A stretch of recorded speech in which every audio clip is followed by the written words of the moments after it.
اب آپ اس مبارک سلسلے کا چھٹا حلقہ سماعت فرمائیں۔ کو بھلائی کا حکم کرو اور برائی سے روکو، ورنہ تو تم مسلمان نہیں بن سکتے۔ اب سیدنا صدیق رضی اللہ تعالی عنہ چلے، حضرت عثمان کے پاس آئے، ان پہ اسلام پیش کیا، فاسلم عثمان، حضرت عثمان بھی مسلمان ہو گئے۔ پھر حضرت سعد ابن ابی وقاص کے پاس آئے، ان پہ اسلام پیش کیا، حضرت سعد بھی مسلمان ہو گئے۔ عبد الرحمن ابن عوف کے پاس آئے، ان پہ اسلام پیش کیا، وہ بھی مسلمان ہو گئے۔ حضرت طلحہ کے پاس آئے، ان پہ اسلام پیش کیا، وہ بھی مسلمان ہو گئے۔ اور اسی طریقے سے اب یعنی جو اسلام پھیلنا شروع ہوا تو لوگ سیدنا ابو بکر کے ہاتھ پہ اسلام لا رہے، اور پھر فقراء میں سے، ضعفاء میں سے حضرت عمار، یاسر، سمیہ، صہیب، خباب، یہ سب اسلام لے آئے۔ حضور صلی اللہ علیہ وسلم نے اب اللہ کے حکم کے مطابق، کیونکہ اب تو اللہ نے حکم دے دیا تھا نا کہ انذر، اب تو لوگوں کو ڈرائیں، اب تو لوگوں کو دعوت دیں، اب تو آپ لوگوں کو پیغام الہی پہنچائیں اور دعوت توحید دیں، اور جو نہ مانے ان کو عذاب جہنم سے ڈرائیں، کیونکہ نبی کا تو وظیفہ ہی بشیر و نذیر ہوتا ہے کہ ماننے والوں کو بشارت دے اور انکار کرنے والوں کو ڈرائے۔ تو حضور صلی اللہ علیہ وسلم کے بارے میں آتا ہے کہ آپ نے ایک دن یہ کیا کہ صبح جو تھا جبل ابی قبیس پہ چڑھ گئے۔ آپ تو جانتے ہیں یہ مکے کا حجر اسود کے سامنے جو پہاڑ ہے جس پہ اب محلات بنے ہیں، یہ جبل ابی قبیس، اور اس پہاڑ کی بھی اپنی شان ہے کہ ھذا اول جبل وضع علی الارض، یہ دنیا کے پہاڑوں میں سب سے پہلا پہاڑ ہے جو زمین میں رکھا گیا، باقی پہاڑ سب بعد میں رکھے۔ حضور صلی اللہ علیہ وسلم جبل ابی قبیس پہ چڑھے، اور عربی زبان میں اس زمانے میں رواج تھا کہ اگر صبح کے وقت میں یا کوئی خطرناک بات کہنی ہو، لوگوں تک پہنچانی ہو، تو سپیکر یا مواصلات کے ذرائع تو نہیں تھے، لوگ اونچی جگہ پہ کھڑے ہو جاتے اور کہتے واہ صباحا۔ اب حضور نے 2-3 دفعہ جب آواز لگائی، سارے مکے والے بھاگے، کیونکہ وہ تو جانتے تھے کہ اللہ کا نبی ہے محمد الرسول اللہ۔ نبی نہیں مانتے تھے کہ صادق الامین تو مانتے تھے کہ سچا ہے، امانت والا ہے، دیانت والا ہے، اور جس نے 40 سال میں کبھی اپنی زبان مبارک سے غلط بات نہیں کی، اور وہ کبھی پہاڑ پہ نہیں چڑھے، اور انہوں نے ایسا تو کبھی نہیں کیا۔ سب کے سب قریش دوڑے، بنو ہاشم دوڑے، بنو مخزوم دوڑے، سب دوڑے۔ آئے تو کیا دیکھتے ہیں کہ سرکار دو عالم صلی اللہ علیہ وسلم سیدنا محمد الرسول اللہ پہاڑ پہ کھڑے ہیں، اور سارے قریب آ گئے، اور آپ نے فرمایا کہ سرداروں، قریشیوں، مکے والوں، ایک بات بتاؤ، اگر میں تمہیں یہ خبر دوں کہ اس پہاڑ کے پیچھے تمہارا دشمن جو ہے لشکر لے کے بیٹھا ہوا ہے اور حملہ کرنے والا ہے، کیا تم میری خبر کو مان لو گے؟ تو انہوں نے کہا کہ جی بالکل مان لیں۔ یعنی اتنی بڑی اہم خبر کہ بھی پہاڑ کے پیچھے دشمن فوجیں لے کے یہاں تک پہنچ گیا ہے، ابھی بس چڑھائی کرے گا تم پر، اتنی بڑی خبر اگر میں دوں تو میری خبر کو مان لو گے؟ انہوں نے کہا جی بالکل مان لیں گے، کیسے نہیں مانیں گے؟ ما جربناک الا صادقا عادلا، ہم نے تو 40 سال میں حضور آپ کو سچا پایا، ہم نے تو آپ کو عدل والا، انصاف والا پایا ہے، کبھی آپ کی زبان مبارک سے ہم نے کوئی جھوٹی بات سنی ہی نہیں، تو کیسے نہیں مانے؟ تو حضور نے فرمایا پھر سنو، میں تمہیں ایک کلمہ سکھلاتا ہوں، اگر وہ تم مان لو نا، صرف عرب تو عرب، عجم بھی تمہارے غلام ہو جائیں، صرف عرب نہیں، عرب تو معمولی سی بات، قد دانت لکم العجم، پورا عجم تمہارے دروازوں پہ سرنگوں ہو جائے گا۔ انہوں نے کہا علمنا یا رسول اللہ، علمنا یا محمد، جلدی کریں بتائیں ایسا کون سی بات ہے، ہم تو بالکل ماننے کے لیے تیار ہیں، کیونکہ عربوں کو سرداری کا تو بڑا شوق تھا نا مکے والوں کو۔ انہوں نے کہا اتنی بڑی سرداری کہ پورا عجم بھی ہماری قیادت مان لے؟ حضور نے کہا بالکل۔ تو انہوں نے کہا حضور پھر دیر کس بات کی ہے، مہربانی کرو ہمیں جلدی بتاؤ۔ آپ نے فرمایا قولوا لا الہ الا اللہ تفلحوا، مکے والوں پھر یہ سب غیر اللہ کو چھوڑ، پھر تمام آلہہ باطلہ کو دلوں سے نکال کے ایک واحد معبود کا اقرار کرو۔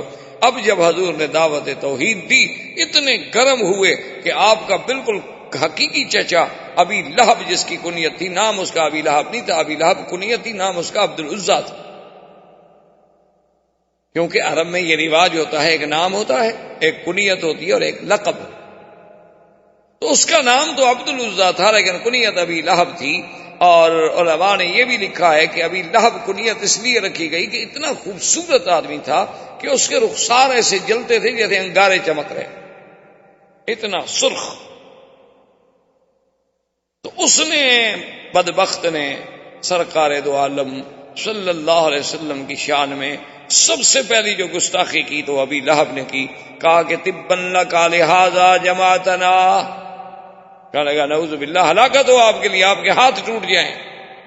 ایک محاورہ ہے عرب کا تبن، تو اس نے کہا کہ آپ کے ہاتھ ٹوٹ جائیں، نعوذ باللہ، آپ کے لیے اسی لیے ہمیں بلایا تھا، یہی ایک کلمہ ہمیں سنانا تھا، اسی لیے تم نے ساری برادری کو تکلیف دی، اکٹھا کر لیا۔ اور یہ کہہ کر لوگوں سے کہا چلو چلو چھوڑو چھوڑو چھوڑو، بس اس کی باتیں نہ سنو، اور لوگ چلے گئے۔ اسی لیے اللہ نے قرآن پاک میں اپنے مدنی پاک کی شان میں جو اس نے اہانت کی تھی، ایسا بدلہ لیا دنیا میں بھی کہ قیامت تک اس پر لعنت برستی رہے کہ تبت یدا ابی لہب وتب ما اغنی عنہ مالہ وما کسب سیصلی نارا ذات لہب وامرأتہ حمالۃ الحطب فی جیدہا حبل من مسد۔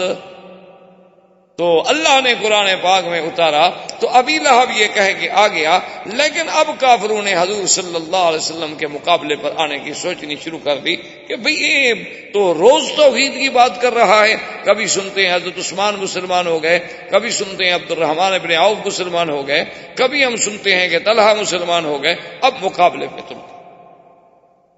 اور حدیث پاک میں آتا ہے کہ سب سے بڑا بدبخت ملعون ابی جہل، جو اپنے آپ کو ابو الحکم کہلاتا تھا، عمرو ابن حشام نام تھا اور کنیت اس نے ابو الحکم رکھی ہوئی تھی کہ فیصلوں کا باپ، کہ اتنا بڑا فیصلے کرنے والا، لیکن اصل تو وہ ابی جہل تھا۔ ایک دن میرے آقا طواف کر رہے ہیں اور قریش جو تھے طواف کے کناروں پہ بیٹھے ہیں، اور جب حضور ان کے قریب گزرتے ہیں تو اللہ معاف فرمائے اپنی اپنی زبان میں انتہائی نازیبا باتیں حضور سے کہتے ہیں، لیکن وہ دامن، وہ یعنی کوہ استقامت، وہ صبر و استقامت کا پہاڑ، وہ رحمت دو جہاں کہ جس کی زبان کے مبارک سے کبھی دشمن کے لیے بھی کوئی گندی بات نہ نکلی، وہ رسول عربی، وہ رسول عربی، وہ نبی الامی الہاشمی، وہ رحمت للعالمین، کہ جو فرماتے تھے انما بعثت رحمتن، اللہ نے مجھے رحمت بنا کے بھیجا ہے۔ آپ فرماتے تھے میں کیسے کسی کو لعنت کروں، اللہ نے مجھے لعنت کرنے والا بنا کے نہیں بھیجا۔ ابو جہل نے ایسی بدبختی نے گستاخی کی حضور کی شان میں جو ناقابل نقل ہے۔ اللہ اکبر، اور حضور کوئی جواب نہیں دے، حضور صلی اللہ علیہ وسلم سنتے ہیں اور اپنے طواف۔ آخر ابو جہل نے سامنے آ کر دھمکی دی، ایک عورت دیکھ رہی تھی، اسے احساس ہوا کہ اب یہ قریش اتنے گرم ہیں، معلوم ہوتا ہے کہ یہ لازماً حضرت محمد الرسول اللہ صلی اللہ علیہ وسلم کو تکلیف پہنچائے، تو اب عورت بیچاری مقابلہ تو نہیں کر سکتی۔ ایک روایت مبارک میں آتا ہے کہ اس عورت نے جا کے سیدہ فاطمہ الزہرا سے کہا، اور بی بی فاطمہ الزہرا جب آئی اس نے دیکھا کہ میں بھی ایک عورت کا کیا مقابلہ کروں، تو انہوں نے جا کے حضرت صدیق کو خبر دی، اور حضرت صدیق آئے اور کافروں کے اور حضور کے درمیان میں آ کے دیوار بنی۔ ظالمو، بات نہ مانو، تمہاری مرضی، لیکن تمہیں یہ کیا بات ہے کہ تم لڑنے اور مرنے پہ آمادہ۔ اور بعض روایات میں یہ بھی آیا ہے کہ حضرت صدیق رضی اللہ تعالی عنہ کو بھی انہوں نے مارا اور حضور صلی اللہ علیہ وسلم پر بھی حملہ کیا، لیکن بعض مفسرین محدثین کہتے ہیں کہ نہیں، یہ واقعات بعد کے ہیں۔ اس دفعہ تحدید جو تھی وہ صرف زبانی کلامی رہی، لیکن سب سے زیادہ گستاخی کرنے والا جو تھا وہ ابو جہل۔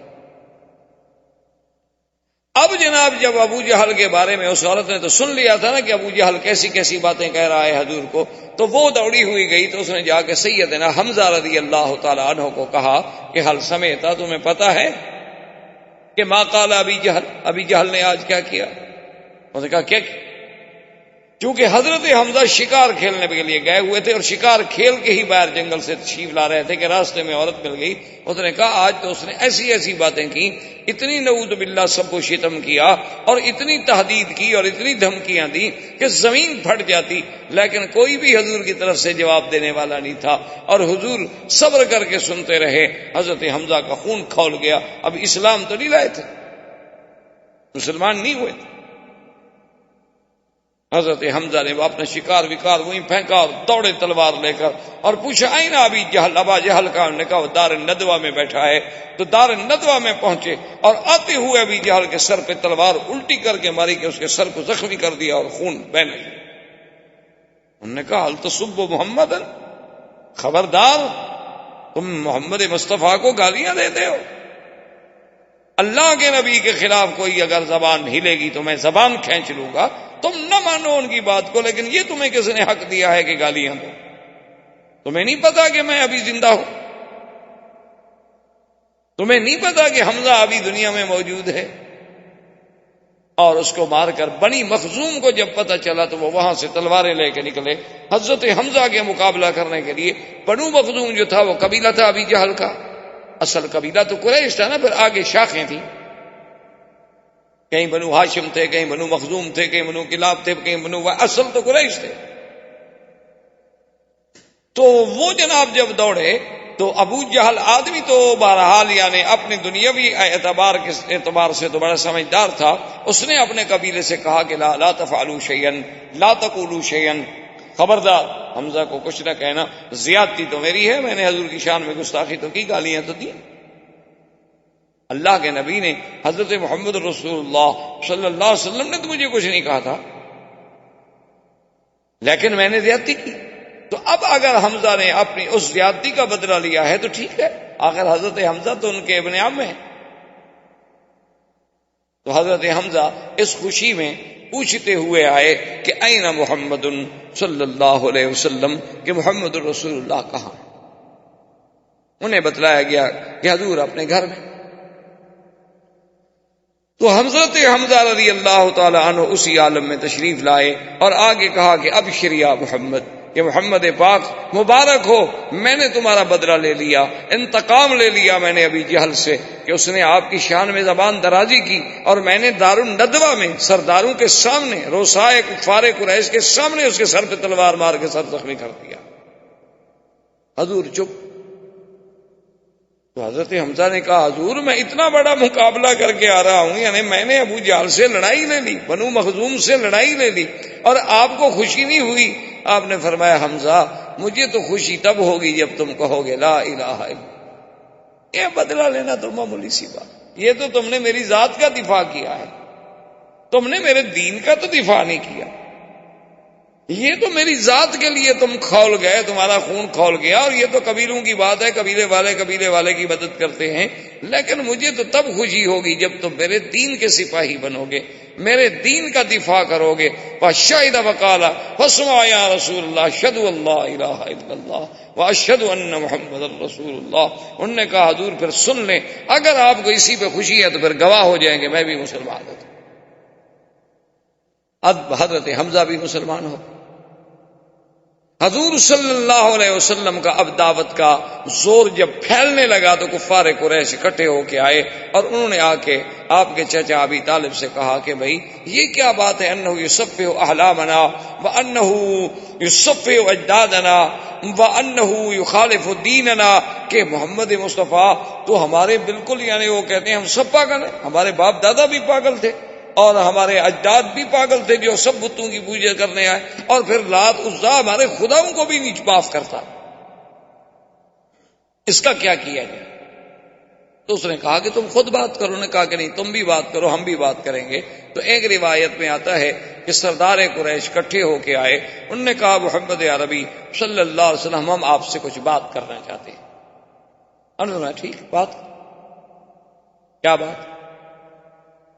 انہوں نے نے کہا بات یہ ہے کہ یہ جو آپ نے ایک نیا دین پیش کیا ہے، ہمارے آباء و اجداد نے تو آج تک ایسی باتیں نہیں سنی، ہم تو یہی دیکھتے آئے، لات عزیٰ دیکھتے آئے، عبد المطلب بھی انہی کو دیکھتا آیا، اور بھی سارے اسی کو دیکھتے آئے، اسی طرح ان کے چڑھاوے چڑھتے رہے، ان کے چرنوں میں قربانیاں ہوتی رہیں، جانور ذبح ہوتے رہے، اور اب آپ نے آ کر یہ سارے دین کو ہی الٹ پلٹ کر کے رکھ دیا ہے۔ تو آپ مجھے بتائیں، کہیں کوئی آپ کو تکلیف تو نہیں؟ آپ پر کسی جن کا اثر تو نہیں؟ اگر ایسی بات ہو تو ہم آپ کو فلاں فلاں آدمی کے پاس لے جاتے ہیں اور آپ کا علاج کراتے ہیں۔ اور دوسری بات یہ ہے کہ یا رسول اللہ، اگر آپ کو یہ خیال ہو کہ ہم ایک نئی بات پیدا کر کے میں شہرت حاصل کروں اور میں لیڈر بن جاؤں اور مکے کی مجھے حکومت و سلطنت مل جائے، تو ہم مکے کی سلطنت آپ کو ویسے دینے کے لیے حاضر ہیں، آپ ہمارے سردار بن جائیں، ہم آپ کے غلام بننے کے لیے تیار ہیں۔ اور تیسری بات یہ ہے کہ آپ کسی بڑے گھر میں اگر شادی کرنا چاہتے ہوں، کیونکہ جب شہرت ہوتی ہے تو پھر بڑے گھر کی لڑکیاں بھی شادی کر لیتی، پھر جو ہے شہرت کے بعد پھر دولت والت کو نہیں دیکھا جاتا۔ دیکھا نہیں آج کل آپ نے کہ جیسے شہرت ہو چاہے برائی کی ہو، بڑے سے بڑے خاندان کی لڑکیاں جو ہیں وہ شادی کر لیتی۔ تو اگر آپ کو کسی ایسی بات کی تمنا ہے تو آپ اشارہ تو کریں، آپ اشارہ تو کریں مکے کے کس خاندان کا، ہم تو ہر لڑکی قربان کرنے کے لیے تیار ہیں۔ جب سب بات کہتے رہے تو رحمت دو جہاں سنتے رہے۔ یہ بھی تو ایک ادب تھا، یہ بھی تو ایک مقام تھا کہ دشمن کی ہر بات پہ فوراً نہیں ٹوکا، بلکہ الف سے لے کر یہ تک بات سنی، اور اس کے بعد آپ نے فرمایا اور کچھ کہنا؟ انہوں نے کہا کہ نہیں جی، ہم تو آپ کو ساری باتیں کہہ چکے کہ آپ کو علاج کرانا ہے تو ہم حاضر ہیں، آپ کو جن کا اثر ہے تو جن نکالنے کے لیے ہم حاضر ہیں، آپ کو دولت چاہیے تو ہم دینے کے لیے حاضر ہیں، مکے کی سرداری چاہیے تو سردار ماننے کے لیے حاضر ہیں، کسی اعلیٰ نسل کے خاندان میں شادی کرنی ہے تو ہم بچیاں دینے کے لیے تیار ہیں، اور بتائیں کیا کریں، بس مہربانی کرو ہمارے خداؤں کی برائی چھوڑ۔ یہ حضور کا وہ تاریخی جواب ہے جو آج تک صفحات سیرت میں سورج کی طرح چمکتا ہے۔ حضور پاک نے فرمایا مکے والوں سنو، لو وضعونی الشمس فی یمینی والقمر فی یساری، آپ نے فرمایا مکے والوں سنو، اے قریشیوں سنو، اگر تم سورج لا کر میرے داہنے ہاتھ پہ رکھ دو اور چاند لا کر میرے بائیں ہاتھ پہ رکھ دو، میں ان کو تو ٹھوکر مار سکتا ہوں لیکن اللہ کی توحید کی دعوت نہیں چھوڑ سکتا۔ یہ میں نے پیسوں کے لیے مشن شروع کیا، یہ تو اللہ کا حکم ہے۔ مانا یہ تھا کہ اگر ساری دنیا کی شاہی دے دو، دیکھو نا تم بھی تو مثالیں دیتے ہو نا جی کہ برطانیہ کی اتنی بڑی حکومت تھی کہ ان کی حکومت میں سورج نہیں ڈوبتا تھا، مانا یہ ہے سورج نہ ڈوبنے کا، یعنی ملک اتنا بڑا تھا کہ ایک جگہ غروب ہو رہا ہے دوسری کا طلوع ہو رہا ہے، مانا یہ تھا۔ تو اسی طرح مقصد یہ تھا، ورنہ سورج لا کے کون رکھ دیتا؟ مقصد یہ تھا کہ اگر تم مجھے چاند سورج جہاں تک چمکتا ہے وہ ساری شاہی مجھے میرے حوالے کر دو، اور مجھ سے کہو کہ میں یہ کام چھوڑ دوں تو میں یہ کام نہیں چھوڑ سکتا، کیونکہ میں تو اللہ کا نبی ہوں اور اللہ کے احکام کا پابند ہوں۔ اب اور مخالفتوں کا آغاز شروع ہوا۔ اب لوگوں نے کہا کہ کریں کیا، اور ساتھ ان کو یہ تکلیف ہوتی کہ عجیب بات یہ ہے کہ جو بھی حضور کے قریب جاتا ہے وہ فوراً مسلمان ہو جاتا ہے، جو نفرت ہے قریب نہیں جاتا، کیونکہ آپ اگر اینک پہن لینا جی سرخ شیشے والی تو پورا علاقہ آپ کو سرخی نظر آئے گا، اور سبز پہنے تو سبز نظر آئے گا۔ جب آنکھوں پہ بغض کی اینک چڑھی ہو پھر تو نبی کا نبوت بھی سمجھ نہیں آتی نا۔ تو انہوں نے کہا کہ جی اب کیا کریں، سمجھ نہیں آتی یہ بات کیا ہے، آخر حضور کے پاس نہ تو پیسہ ہے اور نہ حضور کے پاس کوئی بہت بڑی قوت ہے، طاقت ہے، عمار ہے، یاسر ہے، بی بی سمیہ ہے، صہیب ہے، خباب ہیں، ابی ذر ہیں، غریب لوگ ہیں، غلام ہیں۔ تو اس کے باوجود آخر حضور کی بات کا اتنا اثر کیا ہے؟ تو ایک دن سارے سردار بیٹھے تھے، کہنے لگے کوئی حل کریں کہ مسئلہ کیا ہے؟ تو ولید ابن المغیرہ نے کہا کہ ایسا کرو تم مجھے چھوڑو، میں جا کے بات کرتا ہوں اور پھر میں آگے تمہیں حقیقت بتلاتا ہوں کہ حقیقت کیا ہے۔ یہ ولید ابن المغیرہ وہ ہیں جو حضرت خالد کے بعد، اور یہ قریش مکہ کا بہت بڑا سر۔ اور دولت کے اعتبار سے بھی بہت بڑا آدمی تھا اس زمانے میں. مکے سے لے کر طائف تک اس کے باغات تھے اور زمینیں تھیں اور پیسہ تھا. اسی لیے وہ بڑی فخر کرتا تھا انا الولید ابن الولید، میں اکیلا ہوں دنیا میں. تو وہ آیا حضور کی خدمت میں، آ کے بیٹھ گیا. کہنے لگا حضور میں نے آپ سے باتیں کرنی ہیں. اور فرمایا بتاؤ کیا بات.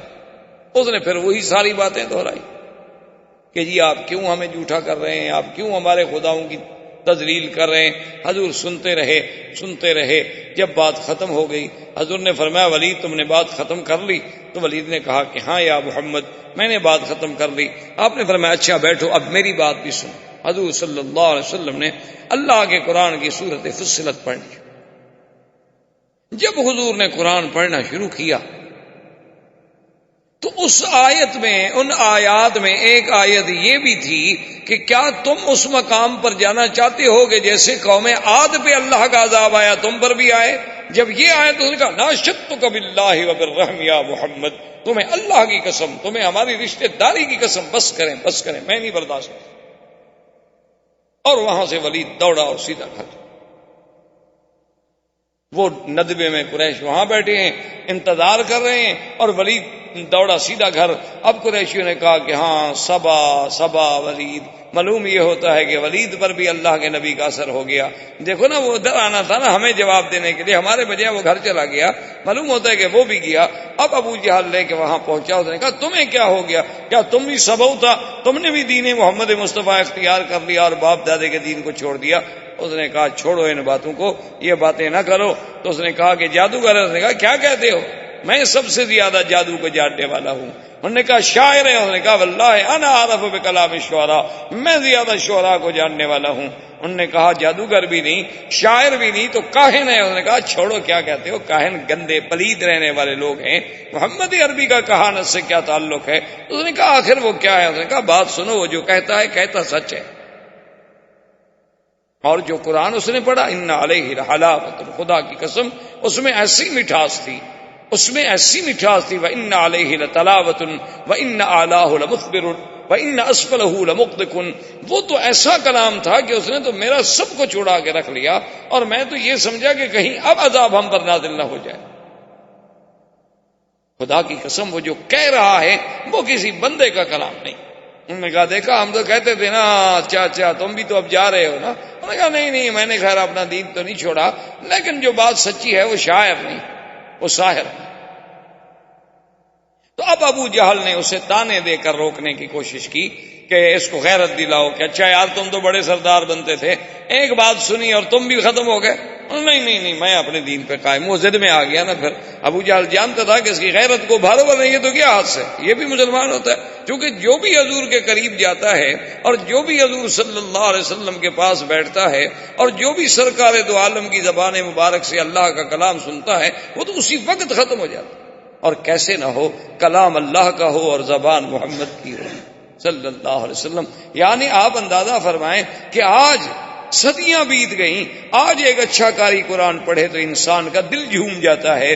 لیکن وہ کتنا خوش نصیب لوگ ہوں گے کہ جنہوں نے خود اللہ کا قرآن بلسان محمد مصطفیٰ سنا ہوگا صلی اللہ علیہ وسلم. وما علینا الا البلاغ. برادران اسلام، الحمدللہ اللہ تبارک و تعالی کے رحمت سے پچھلے کئی دروس میں ہم نے سیرت رسول پاک صلی اللہ علیہ وسلم کے عنوان پہ معروضات پیش کیے ہیں. تو حضور صلی اللہ علیہ وسلم کی بعثت سے قبل کے احوال، پھر حضور صلی اللہ علیہ وسلم کے ولادت سے قبل کے مبشرات، پھر حضور صلی اللہ علیہ وسلم کی ولادت کے احوال، اور اس کے بعد حضور صلی اللہ علیہ وسلم کا دور رضاعت، اور پھر حضور صلی اللہ علیہ وسلم کے بچپن کے احوال، اس کے بعد حضور صلی اللہ علیہ وسلم کی شباب اور آپ کے اسفار، سب سے پہلا سفر شام کے بارے میں، اور پھر سیدہ خدیجہ رضی اللہ تعالی عنہا سے آپ کا نکاح مبارک، بنائے کعبہ میں آپ کی شرکت، قریش مکہ کے اہم ترین معاملات میں آپ کا ایک حکم اور ایک فیصل کا کردار، پھر حضور صلی اللہ علیہ وسلم کا علیحدگی اور خلوت کا محبوب فرمانا، پھر حضور صلی اللہ علیہ وسلم کا علیحدہ اس دور میں غار حرا میں جا کے عبادت فرمانا، اور غار حرا کی اس دور میں جبریل علیہ السلام کا آپ پر سب سے پہلی دفعہ اترنا، سیدہ خدیجہ رضی اللہ تعالی عنہا کے پاس آنا، ورقہ ابن نوفل کے پاس جانا، اس کا تصدیق کرنا، اور پھر کچھ عرصے کے بعد حضور صلی اللہ علیہ وسلم پر اللہ کی طرف سے یہ وحی نازل ہوئی کہ یا ایھا المدثر قم فانذر۔ تو علماء نے لکھا یہاں تک تقریباً ہم نے احوال سیرت کے ترتیب کے ساتھ پڑھے ہیں اور بیان کیے۔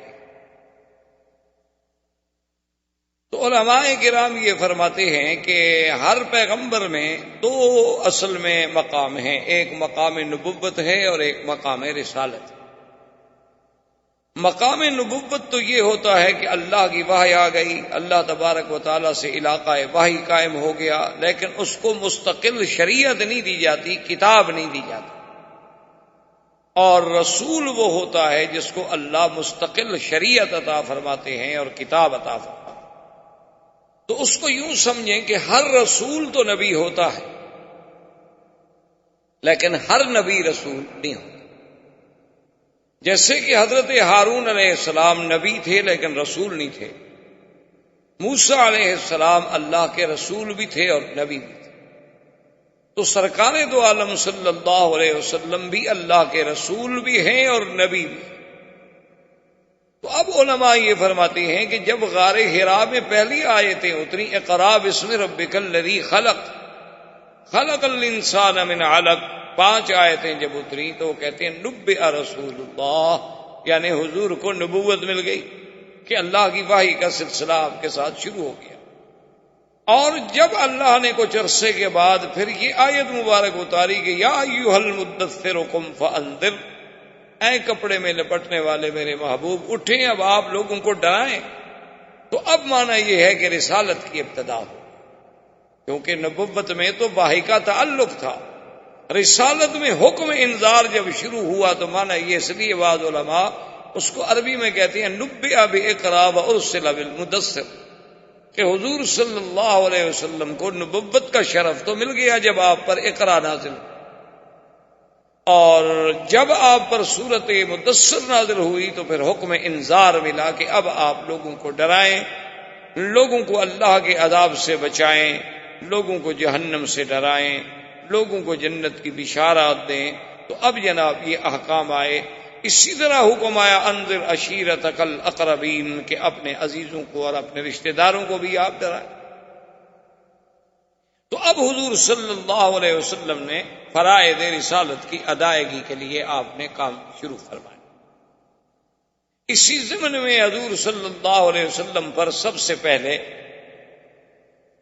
ایمان لانے والوں میں، یعنی آپ یوں سمجھ لیں آسانی کے ساتھ، جمہور کے ساتھ، یہ ہے کہ عورتوں میں سب سے پہلے ایمان لانے والی سیدہ خدیجہ الکبریٰ ہیں، اور بچوں میں سب سے پہلے ایمان لانے والے حضرت علی ہیں، اور اسی طرح بڑوں میں سب سے پہلے ایمان لانے والے سیدنا ابی بکر رضی اللہ تعالی عنہ ہیں، اور غلاموں میں سب سے پہلے ایمان لانے والے حضرت زید، حضرت خباب، وہ حضرات ہیں، اور پھر حضرت ابو بکر کی دعوت پر حضرت عثمان، حضرت زبیر، حضرت طلحہ، حضرت عبد الرحمن ابن عوف اسلام لے آئے۔ انہوں نے اسلام قبول کیا لیکن ان کو دعوت دینے والے سیدنا ابی بکر تھے۔ اب حضور صلی اللہ علیہ وسلم کے گھر میں سے آپ کی صرف بیوی نہیں بلکہ آپ کی بیٹیاں بھی آپ پر اسلام لے آئیں، چاروں بیٹیاں ایمان لے آئیں، اور جہاں تک حضور کے بیٹوں کا تعلق ہے انہیں تو بڑی عمر ہی نہیں ملی۔ حضور صلی اللہ علیہ وسلم کے بیٹے یعنی قاسم، عبداللہ اور ابراہیم، طیب اور طاہر جو ہے یہ لقب ہے، حضور کے بیٹوں کا نام نہیں ہے۔ حضور صلی اللہ علیہ وسلم کے بیٹے جو ہیں وہ 3 تھے۔ سب سے بڑے بیٹے قاسم تھے، اس کے بعد عبداللہ تھے، اور اس کے بعد ابراہیم تھے۔ یہ عبداللہ جو ہیں ان کو حضور محبت سے طیب پکارتے تھے، اور آپ کی والدہ جو تھی سیدہ خدیجہ وہ آپ کو طاہر کہتی تھی۔ تو یہ آپ کے القاب تھے، لیکن الگ نام نہیں تھے حضور کے بیٹوں۔ اور جہاں تک حضور کی بیٹیوں کا تعلق ہے تو اس میں آپ کی 4 بیٹیاں تھیں، سیدہ زینب، سیدہ رقیہ، ام کلثوم اور بی بی فاطمہ الزہرا رضوان اللہ تعالی علیہن اجمعین۔ تو یہ سب کے سب حضور صلی اللہ علیہ وسلم پر اسلام۔ اب اس کے بعد اللہ تبارک و تعالیٰ کے حکم سے حضور صلی اللہ علیہ وسلم نے اپنے خاندان والوں کو جب دعوت اسلام دی تو بی بی صفیہ اسلام لے آئیں، جو چچی ہیں حضور صلی اللہ علیہ وسلم۔ اور اسی طرح فقراء میں اور ضعفاء میں وہ حضرت بلال رضی اللہ تعالی عنہ، اسی طرح بی بی سمیہ، اسی طرح حضرت عمار، اسی طرح حضرت یاسر، اسی طرح حضرت خباب، اسی طرح حضرت صہیب، یہ سب فقراء اور ضعفاء مکہ کے لوگ تھے جو آپ پر اسلام لے آئے۔ اب حضور صلی اللہ علیہ وسلم کی یہ دعوت کی آواز جب باہر نکلی، کیونکہ یہ اعزاز اور شرف اب جو میرے آقا کو ملا تھا کہ پہلے تو جو بھی پکارتا تھا محمد ابن عبداللہ، محمد ابن عبداللہ، لیکن جب اللہ کی وحی آ گئی، جب آپ کا زمانہ بعثت ہو گیا، تو اب حضور صلی اللہ علیہ وسلم پھر صرف محمد ابن عبداللہ نہیں بلکہ محمد الرسول اللہ ہو۔ تو اب حضور صلی اللہ علیہ وسلم کی جب دعوت کی آواز ذرا باہر جانے لگی تو ایک عجیب واقعہ پیش آیا کہ حضرت ابی ذر رضی اللہ تعالی عنہ،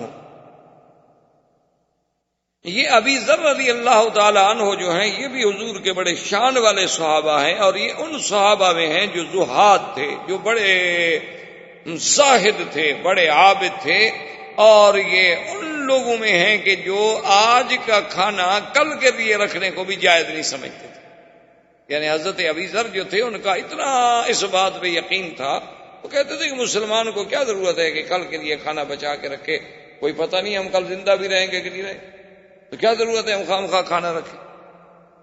ان کے نزدیک تو دوسرا جوڑا کپڑے بنانا جو ہے وہ بھی جائز نہیں تھا۔ تو حضرت ابی ذر بڑے عجیب اور بڑے شان والے صحابی گزرے ہیں رضی اللہ تعالی عنہ۔ ان کا اسلام بھی شان والا اور ویسے بھی شان والے کہ ایک دفعہ حضور صلی اللہ علیہ وسلم غزوہ میں جہاد میں تشریف لے گئے تو حضرت ابی ذر پیچھے رہ گئے، یعنی حضور کے ساتھ سفر نہ کر سکے۔ تو حضور کو بڑی تمنا تھی کہ ابی ذر رہ گئے، کیونکہ حضور کے ساتھ جہاد میں جانا کوئی معمولی سا شرف تو نہیں ہوتا تھا کہ جن لوگوں کو جہاد نصیب ہو اور بس صحبت محمد الرسول اللہ صلی اللہ علیہ وعلا آلہ وسلم۔ تو حضور صلی اللہ علیہ وسلم نے 1-2 دفعہ اپنے صحابہ سے بھی پوچھا کہ بھئی ابی ذر نہیں آئے، تو اب صحابہ کہیں کہ حضور وہ تو نہیں آئے۔ پھر حضور نے کچھ وقفے کے بعد پوچھا کہ اچھا ابی ذر نہیں آئے، تو صحابہ نے کہا کہ حضور وہ تو رہ گئے، خدا جانے کیا وجہ ہے، وہ تو سفر نہیں کر سکے اس دفعہ۔ تو پڑاؤ کر کے آپ کا قافلہ بیٹھا ہوا تھا، صحابہ آپ کے ارد گرد بیٹھے ہوئے تھے، دور سے غبار اڑتی ہوئی نظر آئی جیسے کہ کوئی ایک سوار آ رہا ہو۔ تو حضور نے جب نظر ڈالی دور تھے، ابھی کچھ نظر نہیں آ رہا تھا، صرف غبار اڑتی ہوئی نظر آ رہی تھی۔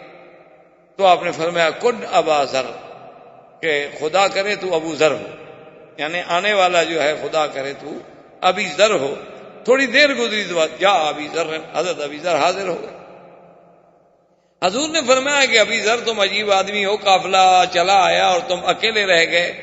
تو ابا ذر آپ نے فرمایا کہ تحیا وحدہ تعیش وحدہ وتموت وحدہ، کہ ابو ذر اچھا تمہاری زندگی عجیب ہے کہ اب تو معلوم یہ ہوتا ہے کہ تم زندہ بھی علیحدہ رہو گے، زندگی بھی علیحدہ گزارو گے، اور موت بھی تمہیں علیحدگی میں آئے گی۔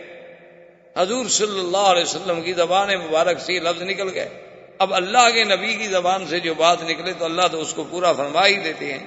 تو خدا کی شان یہ ہے کہ ابو ذر رضی اللہ تعالیٰ عنہ اپنے زہد کی وجہ سے سب سے الگ الگ تھلگ ہوتے تھے، حتیٰ کہ حضرت عثمان کے زمانے میں حضرت عثمان نے آپ کی آ کے منت کی انہوں نے کہا حضرت ابی ذر آپ ناراض نہ ہوں، آپ کا مدینے میں رہنا بڑا مشکل ہو گیا، آپ تو روز فتویٰ دے دیتے ہیں کہ جس نے رات گھر میں روٹی رکھی ہے نعوذ باللہ وہ بھی اسلام سے نکل گیا، جس نے دوسرا جوڑا کپڑے بنائے نعوذ باللہ اس نے بھی اسلام کی مخالفت کی، تو یہ حضرت ہمارے لیے تو بہت مشکل ہے، آپ مہربانی کریں مدینہ منورہ سے باہر ہی کہیں ڈیرا لگائیں۔ تو حضرت ابی ذر مقام ربضہ پہ چلے گئے۔ مدینہ منورہ سے تھوڑا دور فاصلے پر ایک جگہ تھی جس کا نام ربضہ ہے، تو وہاں دیہات میں جا کے اکیلا گھر بنا کے بیٹھ گئے، اور جو بندہ گزرتا اس کو دین کی تبلیغ کرتے رہتے۔ اور اللہ کی شان یہ ہے کہ جب آپ کی موت کا وقت آیا تو بیوی کے سوا کوئی بندہ نہیں تھا، نہ وہاں کوئی بستی تھی نہ آبادی تھی، بس مدینہ شریف سے لوگ آتے تھے، آپ کے لیے کچھ کھجوریں لے آتے تھے، کچھ لے آئے تو آپ نے کھانا وانا کھا لیا، ورنہ بس پانی پر اور چشمے کے پانی پر گزارا ہوتا تھا۔ تو موت کا وقت جب قریب آیا تو بیوی گھبرانے لگی، تو آپ نے فرمایا کہ دیکھو گھبرانے کی بات نہیں، مجھے تو اللہ کے نبی نے دعا کی تھی کہ تم نے علیحدہ ہی رہنا، تو اب اللہ کے نبی کی دعا ہے، میں نے تو علیحدہ رہنا تھا، علیحدہ مرنا تھا، تو لہذا اگر میں مر جاؤں گھبرانے کی کوئی بات نہیں ہے، مجھے غسل دے دینا، اور یہ میری ایک چادر پرانی سی پڑی ہے اس کو میرے اوپر ڈال دینا، کفن بن جائے گا، اور میرے سڑک پر مجھے رکھ دینا اور کہہ دینا، اعلان کر دینا کہ ابھی ذرا حضور کا صحابی فوت ہو گئے، اب اللہ جانے، اللہ کا کام جانے، اللہ چاہیں گے تو کوئی جنازے پڑھنے والا بھیج دیں گے، نہیں تو کوئی جنگل کے جانور آ کے کھا جائیں گے، جب حضور نے فرمایا کہ تم نے علیحدہ مرنا ہے تو ہم نے مرنا تو علیحدہ ہے۔ تو آپ کی زوجہ محترمہ نے آپ کی وصیت کے مطابق آپ کی موت کے بعد آپ کو غسل دیا، کفن دیا، اعلان کیا کہ مات ابی ذر صاحب رسول اللہ صلی اللہ علیہ وسلم، کہ آج حضور کا وہ ساتھی، حضور صلی اللہ علیہ وسلم کا دیوانہ و پروانہ ابی ذر فوت ہو گیا ہے، یا اللہ تو جانتا ہے میں اکیلی عورت ہوں، میں کیا کر سکتا۔ فمر بہا رکب اصحاب رسول اللہ، تو تاریخ میں آتا ہے ابھی تھوڑی سی دیر گزری کہ صحابہ کا ایک لشکر وہاں سے گزرا، انہوں نے دیکھا کہ میت رکھی ہے، یہ کیا مطلب ہے، سڑک پر اکیلی میت ہے۔ فلما سالوا فوجدوا ابا ذر، جب انہوں نے تحقیق کی تو ابی ذر کا جنازہ ملا، تو بڑے خوش ہوئے، جنازہ پڑھا اور وہیں ابی ذر رضی اللہ تعالی عنہ کو دفن کیا۔ تو یہ ابی ذر کی زندگی بڑی عجیب و غریب زندگی تھی۔ تو ابی ذر کہتے ہیں کہ مجھے اطلاع ملی کہ ایک نبی پیدا ہوئے ہیں جس کا نام محمد الرسول اللہ صلی اللہ علیہ وسلم، ان کے بھائی تھے، ان کو انیس کہتے تھے، انس کی تصغیر ہے انیس، تو جیسے سلیم سلیم، انس انیس، صحب صحیب، تو ان کا نام انیس تھا، اور یہ بہت بڑے شاعر، حضرت ابی رضی اللہ تعالیٰ عنہ کے بھائی جو تھے یہ بہت بڑے شاعر۔ چونکہ اس دور میں اصل بات یہ ہے کہ یاد رکھیں کہ اس زمانے میں فصاحت و بلاغت تو عربوں کی گھٹی میں پڑی ہوئی، یعنی ایک عام آدمی، ایک جنگل میں رہنے والا عربی جس نے کبھی ابتدائی جماعت تک نہیں پڑھی، جس نے کبھی الف با تا نہیں پڑھا، لیکن وہ فی الودی جب اشعار کہتا تھا دنیا حیران ہو جاتی۔ اللہ نے ان کو اتنا زبان دی تھی، اتنا ملکہ دیا تھا، اتنا یعنی ان کو عبور تھا اپنے کلام پر اور اپنی فصاحت و بلاغت پر، کہ دنیا عرب کی فصاحت و بلاغت کو دیکھ کے دنگ رہ جاتی تھی۔ اسی لیے علماء نے لکھا ہے کہ اللہ تبارک و تعالی نے ہر پیغمبر کو جو معجزے دیے ہیں وہ اس کے زمانے کے حالات کے مطابق دیے ہیں۔ کہ موسیٰ علیہ السلام کے زمانے میں جادوگروں کا دور تھا، ساری مصر جو تھا جادوگروں سے بھرا ہوا تھا، سحار تھے، ساحر بھی نہیں، بڑے بڑے سحار، بڑے بڑے علم سحر کے ماہرین پڑے تھے۔ تو اللہ نے موسیٰ علیہ السلام کو ایسے معجزے عطا فرمائے، فوقع الحق وبطل ما كانوا يعملون والقي السحرة ساجدين قالوا آمنا برب العالمين رب موسیٰ وہارون، کہ اللہ تبارک و تعالی نے موسیٰ علیہ السلام کو ایسا معجزہ دیا کہ جب آپ نے عصا ڈالا تو اس عصا نے ان کے سارے اس سحر کو ختم کر دیا، ان کی رسیاں پھٹا کر ڈالیں، تو اب حق واضح ہو گیا، باطل زائل ہو گیا، جادوگر سجدے میں گر گئے اور ایمان لے آئے۔ تو اس لیے اللہ نے ان کو معجزات ایسے دیے تھے کہ جو اس جنس اور اس زمانے کے مطابق یہ دلیل بن سکیں کہ یہ اللہ کا نبی ہے اور اس کا مقابلہ ہم نہیں کر سکتے۔ اسی طرح آپ دیکھیں کہ سیدنا عیسیٰ علیہ السلام، آپ کے زمانے میں بڑے بڑے طبیب تھے، آپ کے زمانے میں طب کا بڑا رواج تھا، گو اس وقت ہی آپ کی ایلوپیتھی رائج نہ ہوئی ہو، کیونکہ ابتدا کے اندر جو ہے زیادہ تر جو تاریخی پرانی کتابیں ملتی ہیں وہ طب آشاب کے ساتھ ہوتی تھی، بوٹیاں شٹیاں، یونانی اطباء گزرے ہیں بڑے بڑے، اسی طرح اطباء عرب گزرے ہیں بڑے بڑے، اور آپ کو تو ہم سے زیادہ پتا ہے کہ جیسے ابن سینا تھا، ارسطو تھا، بقراط تھا، سقراط تھا، یہ بڑے بڑے، جالینوس تھا، یہ بڑے بڑے لوگ گزرے، بعض کے پاس علوم کیمیا تھے، بعض کے پاس علوم ریمیا اور بڑے بڑے علوم تھے۔ تو بہرحال چونکہ وہ طب کا زمانہ تھا تو اللہ نے عیسیٰ علیہ السلام کو ایسے معجزے دیے کہ بھئی وہ طبیب دنگ ہو کے رہ گئے کہ یہ کیا طب ہے کہ ایک آدمی ماں کے پیٹ سے اندھا پیدا ہوتا ہے اور کوئی آپریشن نہیں، کوئی محنت نہیں، کوئی اسپتال نہیں، بس ہاتھ لگایا اور بسم اللہ کہا اور آنکھیں کھل گئی، بس روشنی آ گئی۔ یہ کمال ہے کہ ایک آدمی برس کے داغ، یعنی آپ دیکھیں کہ آج دنیا کتنا علوم میں ترقی کر چکی ہے، لیکن ابھی تک کوئی ایسی دوا ایجاد نہیں ہوئی کہ برس ختم ہو۔ تو حضرت تو صرف ہاتھ پھیرتے تھے، دوا لگانے کی بھی ضرورت ہے، ابر الابرا والأکمہ والابرص، کہ اندھا ہے اور کوڑی ہے اور برس والا ہے، بس ہاتھ پھیرا وہ ٹھیک ہو گیا۔ تو اس لیے وہ معجزات اس زمانے کے مطابق۔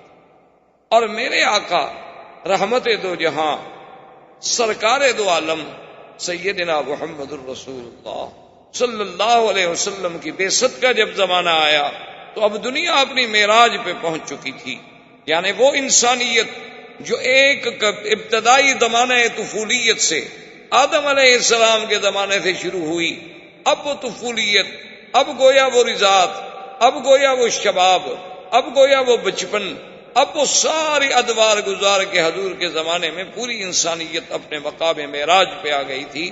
اور فصاحت و بلاغت کا یہ عالم تھا کہ شعراء عرب اپنے کلام کو لے کے اللہ کے کعبے پہ لکھ کے لٹکا دیتے تھے کہ کوئی ہے مائی کا لال جو ہمارے اس بحر میں لکھے، ہمارے اس رجز کا جواب دے، ہماری اس نثر کا مقابلہ کرے، ہماری اس نظم کا مقابلہ کرے۔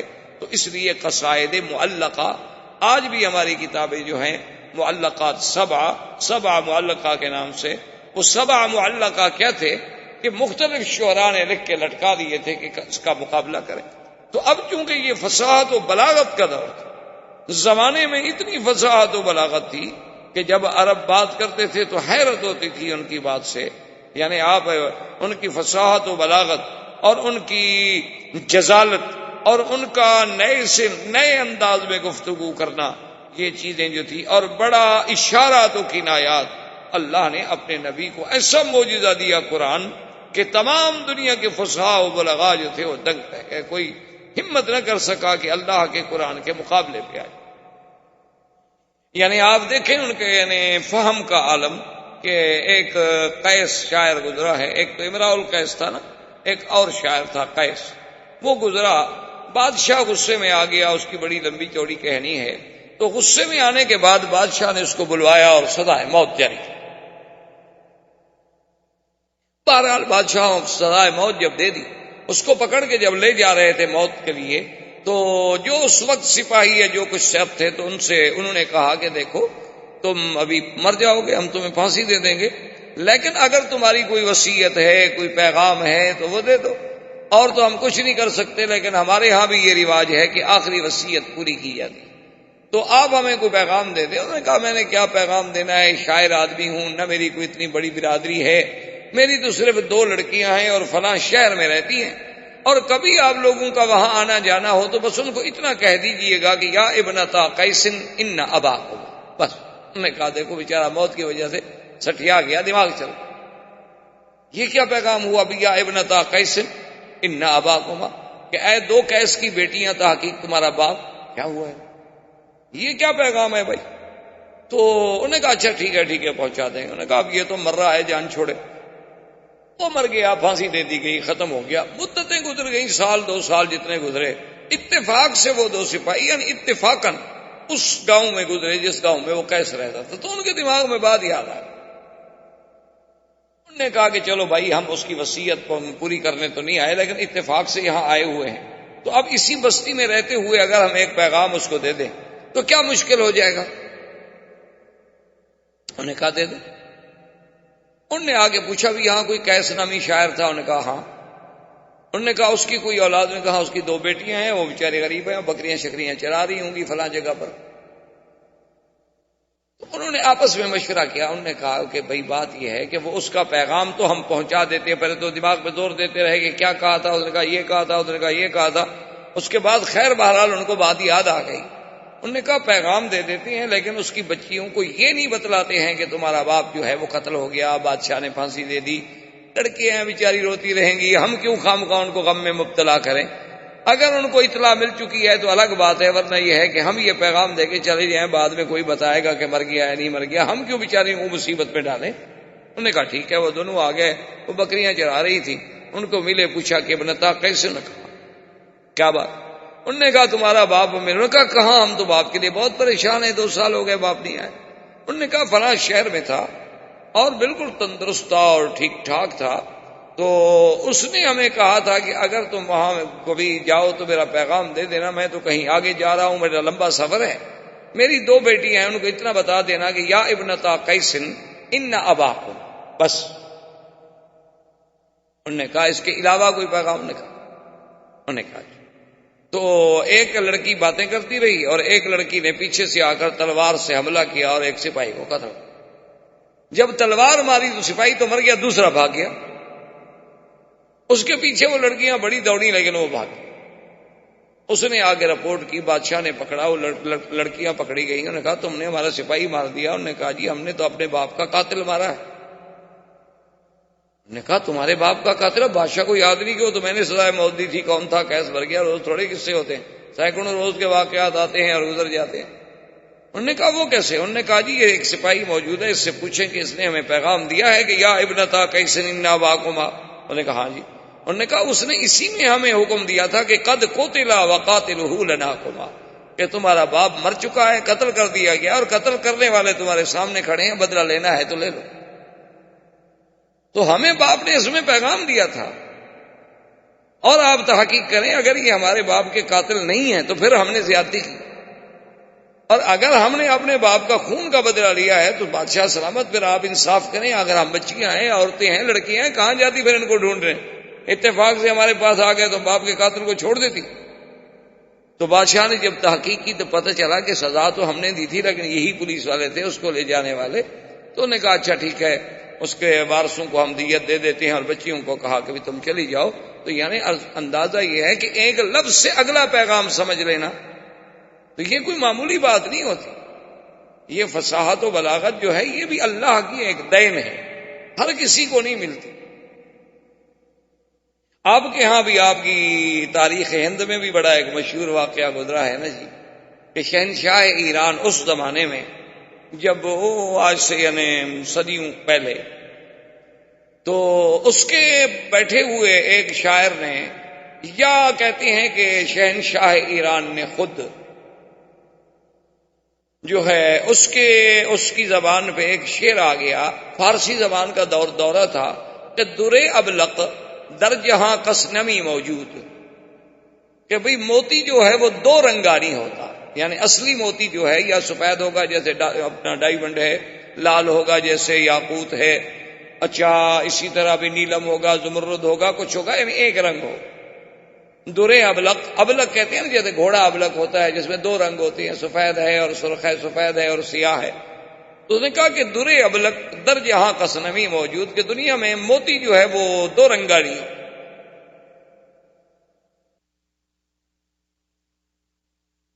اچھا یہ پہلا مصرع تو شاعر کہہ بیٹھا یا بادشاہ کہہ بیٹھا، اب دوسرا مصرع نہ بنے۔ تو اس نے اپنے تمام شعراء کو بلایا کہ بھی دوسرا مصرع سیٹ کرو، اب جو بھی کریں وہ مزہ نہ آئے بادشاہ کو، یعنی بنا تو سب لیں، مصرع بنانا کون سا مشکل تھا، وہ تو سب بنا لیں، لیکن مقصد ہے کہ ذہن مطمئن نہ ہو، دماغ تسلیم نہ کرے کہ وہ کہیں بات بنتی نہیں۔ تو بہرحال شہنشاہ ایران سے بھی نہ بنا اور اس کے شعراء سے بھی مصرع ایسا نہ بن سکا جو بادشاہ کو مطمئن کر سکے۔ تو اس نے اس دور میں ہندوستان کے بادشاہ کو لکھا کہ میرے شعراء نے، ایک شاعر نے یہ کہہ دیا، ایک مصرع اور دوسرا مصرع کوئی اپیل نہیں کرتا ہمارے ذہن کو، اگر ہندوستان میں کوئی فارسی کہنے والے شاعر ہوں تو مہربانی کر کے اس کا دوسرا مصرع مرتب کروا دیں گے، درے ابلغ در جہاں کس نمی موجود۔ تو اب بادشاہ نے اپنے شاعروں کو بلایا، اچھا انہوں نے بھی کوئی مشرے گھڑے بنائے، وہ بادشاہ کو بھی تسلی نہ ہو۔ بادشاہ کہے بات دل کو نہیں لگی۔ اب جناب گھر میں آیا اور بادشاہ بڑے پریشان بیٹھے تھے، تو ان کی بیٹی جو تھی نا بہت بڑی شاعرہ تھی اور ادیب تھی، بہت بڑی ادیب گزری ہیں اور بہت بڑی اپنے وقت کی شاعرہ گزری۔ تو انہوں نے جب دیکھا کہ باپ میرا بڑا اداس بیٹھا ہے تو اس نے کہا ابا جان کیا بات ہے، آپ بڑے گھبرائے ہوئے ہیں؟ انہوں نے کہا بیٹی بات یہ ہے کہ ایسے شہنشاہ ایران نے لکھا ہے، اب اتنے بڑے ہندوستان کے ملک سے ہم ایک مصرے کا جواب بھی نہ دے سکیں تو پتہ نہیں شہنشاہ ایران امتحان لینا چاہتا ہوگا کہ ہمارے ملک میں کوئی پڑھے لکھے لوگ بھی ہیں کہ نہیں، کوئی فارسی دان بھی ہیں کہ نہیں، کوئی ادباء و شعراء بھی ہیں کہ نہیں، تو ہمارے لیے تو یہ موت کی بات ہے نا، یہ تو سبکی ہے نا بڑی۔ تو اس نے کہا ابا جان بات مجھے بھی تو بتائیں کہ وہ کون سا مصرع ہے۔ تو انہوں نے کہا کہ درے ابلغ در جہاں کس نمی موجود۔ تو انہوں نے کہا کہ ٹھیک ہے ابا جان آپ ایسا کریں کہ آپ تو آرام سے سو جائیں، اللہ کو منظور ہے تو اس کا جواب میں دوں۔ اچھا اب بات شہزادی جو تھی وہ بھی ساری رات زور لگاتی رہی، لیکن ان کو بھی تسلی نہ ہو، مصرے تو بن جائیں لیکن تسلی نہ ہو، دل نہ لگے۔ تو صبح کو جب انہوں نے غسل کیا، بی بی نے، شہزادی صاحبہ نے غسل کرنے کے بعد وہ شیشے کے سامنے سنگار کے لیے بیٹھی اور سرما ڈالا، تو ہلکا سا سرما چونکہ تھوڑا سا موٹا سرما تھا اور شہزادی کی نازک سی آنکھ تھی، تو سرما جب ڈالا تو سرما جو ہے اس کے ساتھ آنسو بھی ٹپک پڑا، اور آنسو جب ٹپکا تو اس میں سرما بھی ملا ہوا تھا۔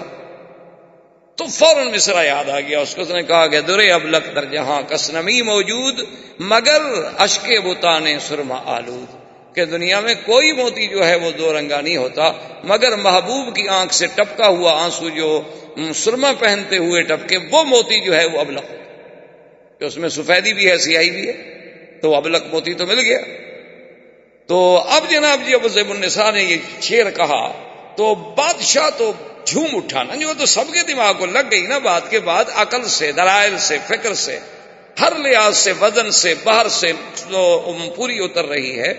تو انہوں نے جناب وہ شعر لکھا اور شہنشاہ ایران کو بھیجا، شہنشاہ ایران نے پڑھا تو وہ جھوم گیا، انہوں نے کہا کمال ہو گیا بھائی، ہماری زبان ہے فارسی، ہم تو نہ بنا سکے لیکن ہند کے لوگوں نے بیٹھ کے ہمیں جواب دے دیا فارسی زبان میں۔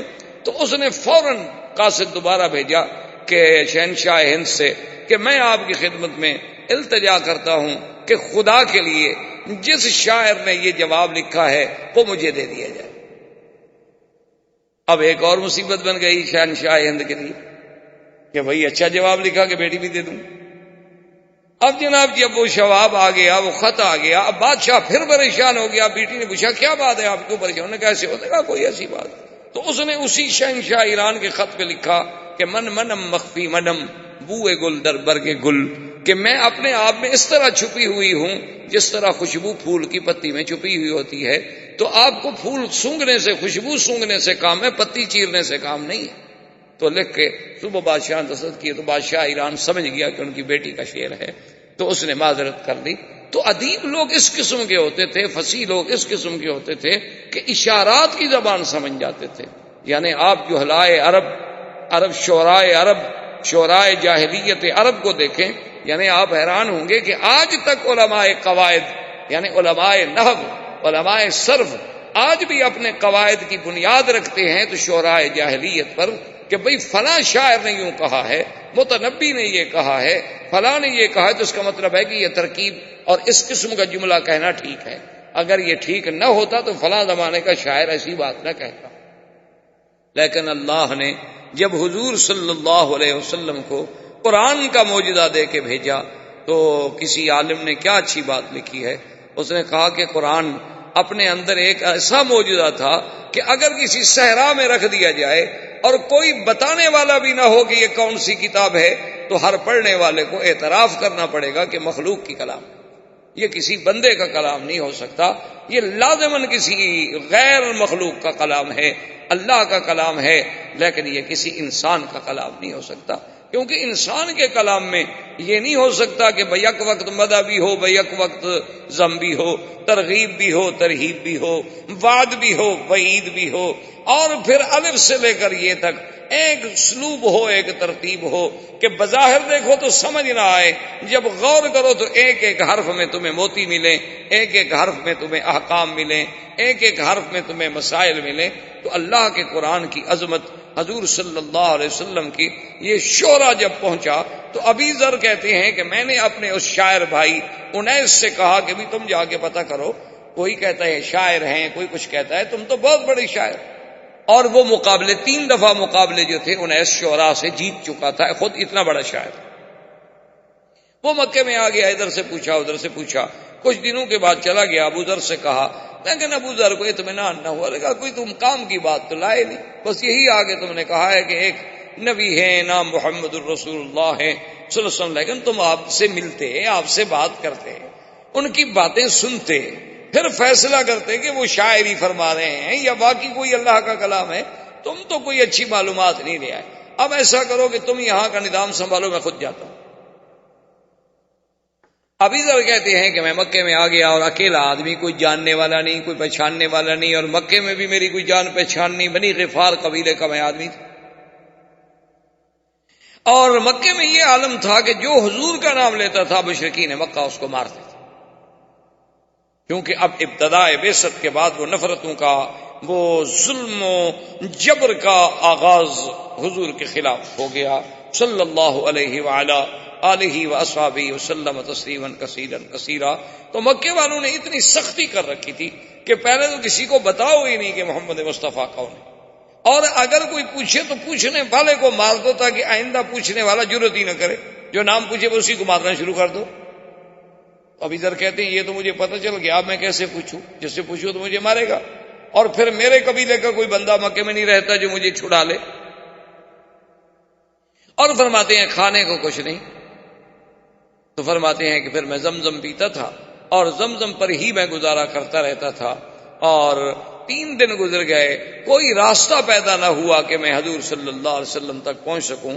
فرماتے ہیں کہ تیسری رات تھی، کعبہ شریف کے میں قریب بیٹھا ہوا تھا، یہاں 2 بت ہوتے تھے مشرکین کے، ایک کا نام اساف تھا اور ایک کا نائلہ تھا۔ یہ دونوں بت تھے، اصل میں یہ دونوں بت بھی نہیں تھے بلکہ ایک عورت اور مرد تھے، نعوذ باللہ ثم نعوذ باللہ۔ انہوں نے اللہ کے کعبے میں آ کے بدکاری کی، اللہ کا عذاب آیا اور دونوں پتھر بن گئے۔ مشرکین مکہ نے ان کو عبرت کے لیے کعبے کے دروازے کے قریب رکھا اور آہستہ آہستہ پوجا شروع ہو گئی، وہ خود خدا بن گئے۔ تو بہرحال وہ کہتے ہیں کہ میں بیٹھا ہوا تھا کہ 2 عورتیں آئیں، اور دونوں عورتوں نے آ کے اس اساف کو اور نائلہ کو وہ چاٹا چوما، جیسے ان کے طریقہ تھا عبادت کا، وہ شروع کی۔ اور میں اساف اور نائلہ کے قصے تو سن چکا تھا، کیونکہ میرا بھائی تو خود شاعر تھا، وہ ایسی باتیں تو کئی دفعہ شعروں میں لکھ چکا تھا۔ تو میں جب قریب آیا تو میں نے ان سے کہا کہ کون ہو تم؟ انہوں نے کہا تم کیوں پوچھتے ہو؟ میں نے کہا عجیب بات ہے، یہ اساف اور نائلہ ان کو خدا سمجھ کے پوجا کر رہی ہو، یہ تو خود زانی تھے، یہ تو اللہ نے ان پر قہر نازل کیا، انہوں نے بدکاری کی، انہوں نے زنا کیا اور اللہ نے پتھر بنا دیا، تم ان کو بھگوان سمجھ کے پوج رہی ہو، بڑی بے عقل عورتیں۔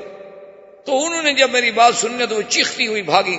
میں نے کہا توبہ توبہ توبہ توبہ توبہ، ایسا بھی کوئی آدمی ہمارے خداؤں کو برا کہے، ہمارے خداؤں کو برا کہے، ہمارے خداؤں کو برا کہے؟ تو ایسے چیختی ہوئی بھاگی، حرم سے دور بھاگتی گئیں اور چیختی گئیں اور یہی شور مچاتی گئیں۔ اور آگے آنے والے کون تھے؟ سیدنا محمد الرسول اللہ صلی اللہ علیہ وسلم اور حضرت ابی بکر رضی اللہ تعالی عنہ۔ حضور صلی اللہ علیہ وسلم نے حضرت صدیق سے فرمایا بھی عورتوں کو روکو، کیا بات ہے، کیوں چیخ رہی ہیں، کیوں رو رہی ہیں، کیا بات ہے، ان پر کوئی ظلم ہوا؟ تو حضرت صدیق نے روکا اور پوچھا، انہوں نے کہا جی اور کی بات ہے، اللہ کے کعبے میں آدمی کھڑا ہے اور ہمارے خداؤں کو گالیاں دیتا ہے۔ انہوں نے کہا کون سے خدا؟ انہوں نے کہا اسراف و نائلہ کو گالیاں دے رہا ہے۔ تو انہوں نے فرمایا اچھا اچھا تم جاؤ، اور آپ نے فرمایا ابو بکر چلو دیکھو تو صحیح، پھر وہ آدمی تو گویا ہمارے کام کا ہوا نا، کیونکہ وہ تو جب ان کو نہیں مانتا تو اس کا معنی یہ ہے کہ اس کے دماغ میں کوئی توحید کا خلل تو آیا ہوا ہے۔ تو فجاء ابی بکر فجاء رسول اللہ صلی اللہ علیہ وسلم، حضرت ابی ذر کہتے ہیں کہ آقا بھی اور حضرت صدیق بھی دونوں میرے پاس تشریف لائے اور میں اسی جگہ کعبۃ اللہ کے قریب بیٹھا ہوا تھا.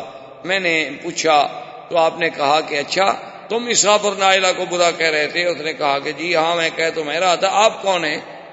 فریا رسول اللہ, حضور بڑے خوش فرمائے انا محمد الرسول اللہ, میں ہی وہ اللہ کا بھیجا ہوا رسول ہوں. تو اس نے کہا کہ حضور میں تو آپ سے باتیں کرنا چاہتا ہوں. آپ نے فرمایا اذا رآک کفار قریش نازوک, کہ تمہیں کفار قریش جو ہیں وہ بڑی تکلیفیں پہنچائیں گے. ایسا ہے کہ تم ابھی اپنے آپ کو تو ظاہر نہ کرو, کل فلاں وقت میں ہم آئیں گے حرم میں, اور جب ہم واپس جانے لگے تو تھوڑا دور رہ کر ہمارے پیچھے پیچھے چلے آنا, اور جس مکان میں ہم جائیں اس مکان میں آ جانا, اور پھر وہاں بیٹھ کے بات کریں. تو ابی ذر کہتے ہیں کہ دوسرے دن حضور صلی اللہ علیہ وسلم اپنے وعدے کے مطابق تشریف لائے, اور وہاں عبادت کرنے کے بعد جب جانے لگے تو میں آپ کے پیچھے چلا تو حضور دار ارقم میں تشریف لے گئے.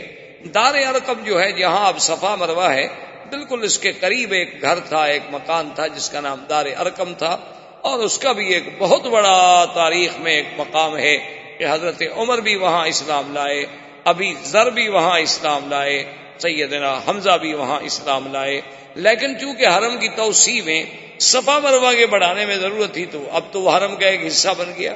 تو بہر صورت حضور صلی اللہ علیہ وسلم دار ارقم میں گئے, ابی ذر آئے اور اس کے بعد بیٹھے, حضور صلی اللہ علیہ وسلم سے اللہ کا قرآن سنا. فاسلم ابی ذر, ابی ذر فوراً مسلمان.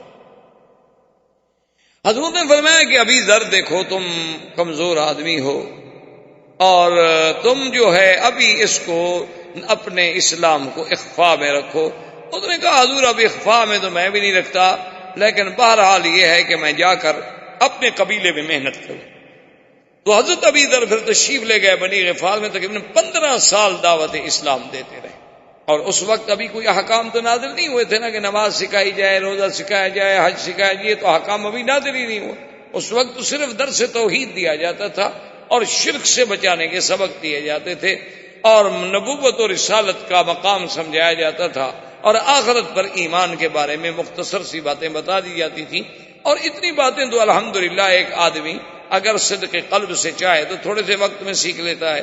تو ابی ذر رضی اللہ تعالی عنہ اپنے قبیلے میں گئے, اور پھر دیکھیں کہ اسی ابی ذر کی محنت سے جب حضور مدینہ منورہ تشریف لے گئے تو انہوں نے اتنی بڑی محنت کی کہ اپنا قبیلہ بنی غفار جو تھا وہ تقریباً آدھے کا آدھا مسلمان ہو گیا, اور سب کو لے کر حضور کی خدمت میں پہنچے صلی اللہ علیہ وسلم رضی اللہ تعالی عنہ وارضاہ. تو اب یہ زمانہ تھا حضور صلی اللہ علیہ وسلم کی ابتدائی بعثت. اب حضور صلی اللہ علیہ وسلم کی اس بعثت کو کفار ہضم نہیں کر سکتے تھے, قریش سے برداشت نہیں ہوتا تھا. ہر قسم کی انہوں نے ایذائیں دینی شروع کی, یعنی اصحابہ کو ایذائیں دینی شروع کی کہ جو جس کے پاس غلام ہے وہ اپنے اس غلام پہ ظلم و تشدد کا بازار گرم کر.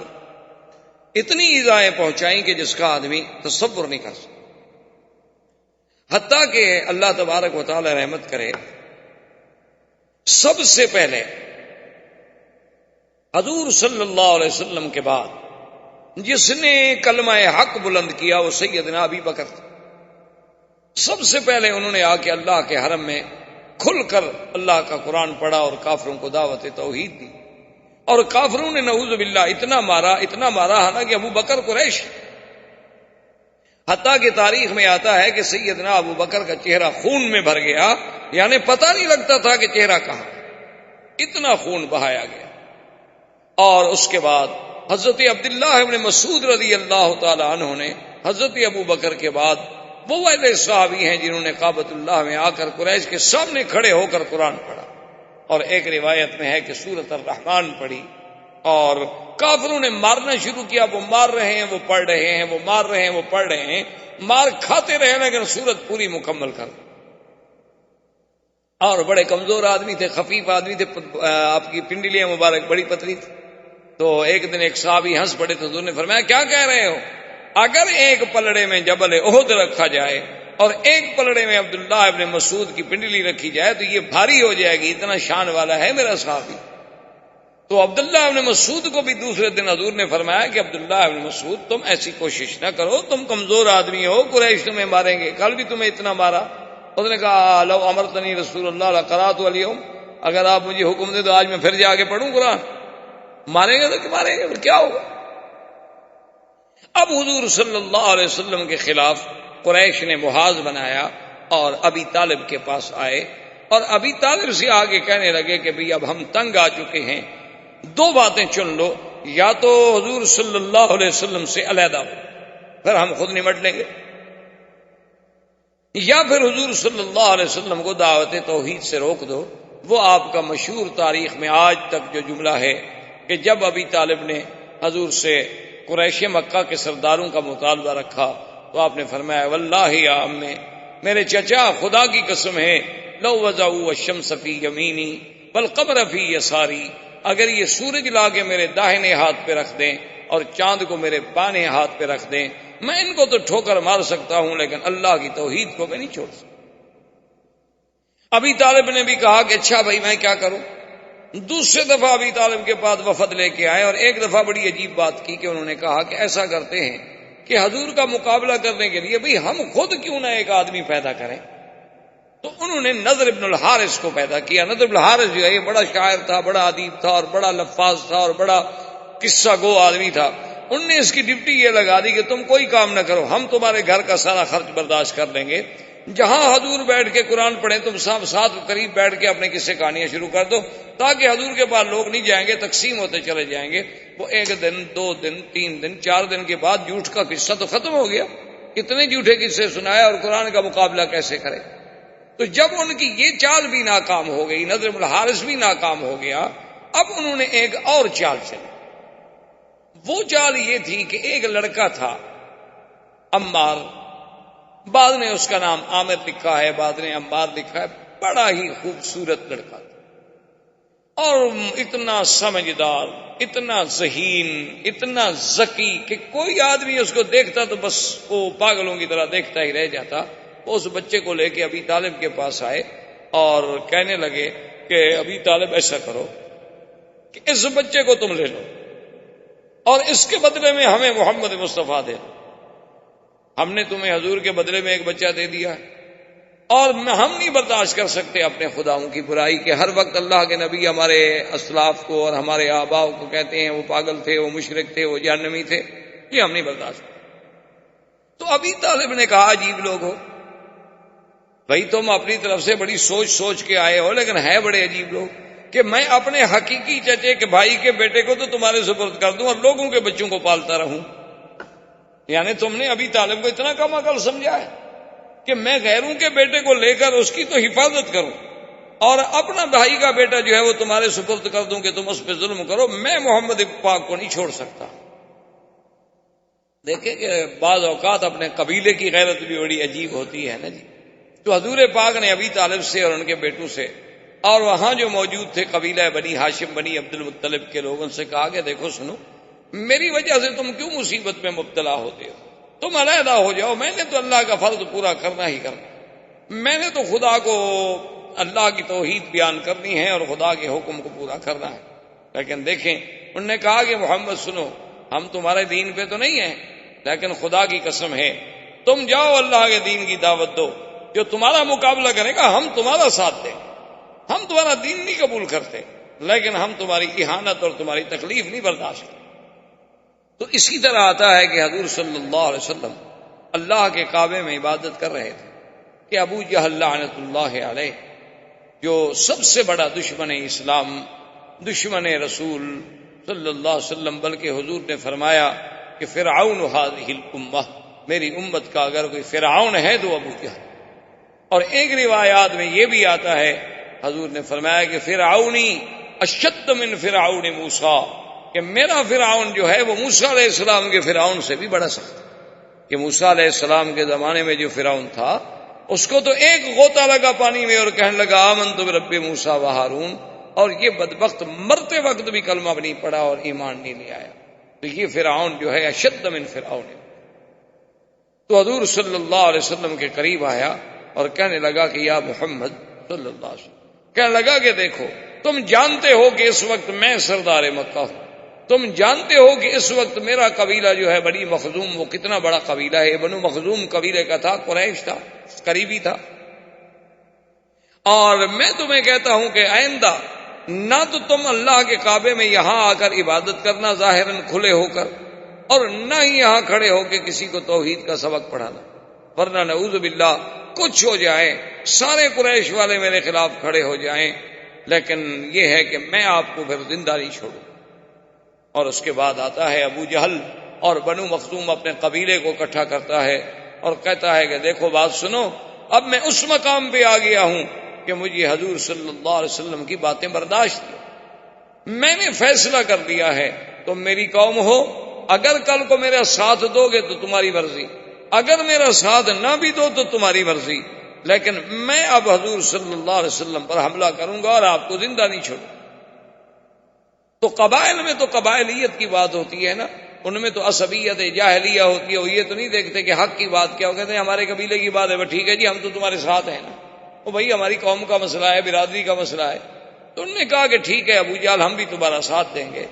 تو ایک روایت میں ہے کہ ایک دن وہ آیا اور اس نے دیکھا کہ حضور صلی اللہ علیہ وسلم اللہ کے کعبے میں نماز پڑھ رہے ہیں، اور پھر میرے آقا کی تو نماز مبارک کی ایسی ہوتی تھی کہ جب آپ سجدہ مبارک کرتے تو وہ سجدہ اتنا طویل ہوتا تھا کہ لوگ حیران ہو جاتے تھے کہ وہ تو 4 نمازیں پڑھنے والا حضور کا ایک سجدہ بھی مشکل سے ادا ہوتا تھا۔ تو حضور جب سجدے میں گئے تو اس ظالم نے ایک بہت بڑا پتھر اٹھایا، اور اتنا بڑا پتھر تھا کہ اگر وہ واقعی کسی پہ گرا دیا جائے نعوذ باللہ تو اس کا سر مبارک جو ہے ختم ہو جائے۔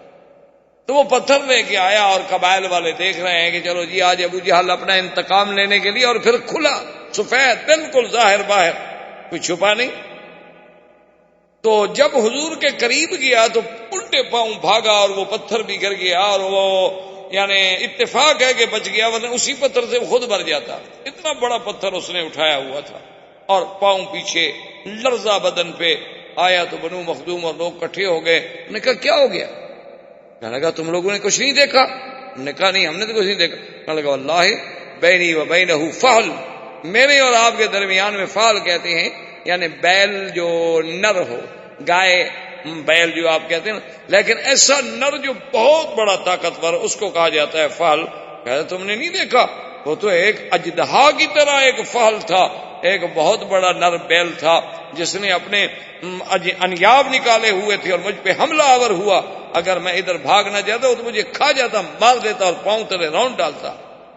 تو اللہ تبارک و تعالی نے حضور صلی اللہ علیہ وسلم کو اس کے اس قاتلانہ حملے سے یوں حفاظت فرمائی، لیکن کچھ عرصے کے بعد ابو جہل پھر بھی باز نہ، اس نے آ کر پھر حضور صلی اللہ علیہ وسلم کو للکارا اور کہا کہ یا محمد صلی اللہ علیہ وسلم اما منعتک، میں نے تمہیں منع نہیں کر دیا تھا کہ تم مسجد میں آ کر، اللہ کے کعبے میں آ کر لوگوں کے سامنے کھلے عبادت نہ کیا کرو، لیکن تم نے میری بات نہیں سنی، میں نے تمہیں منع کر دیا تھا، اور آج میں پھر تمہیں آخری بات کہہ رہا ہوں کہ اگر واللہ لرأیتک، نعوذ باللہ اس نے بڑا سخت کلمہ کہا کہ اگر میں آپ کو سجدے کی حالت میں نے اب دیکھ لیا نہ تو میں آپ کو کچل دوں گا۔ حضور صلی اللہ علیہ وسلم خاموش، حضور صلی اللہ علیہ وسلم خاموش رہے، اور ابو جہل یہ کہہ کے چلا گیا۔ فما لبث قلیلا، ابھی ایک دن ہی گزرا تھا، دوسرے دن حضور صلی اللہ علیہ وسلم پھر اسی جگہ تشریف لائے اور آ کے عبادت شروع۔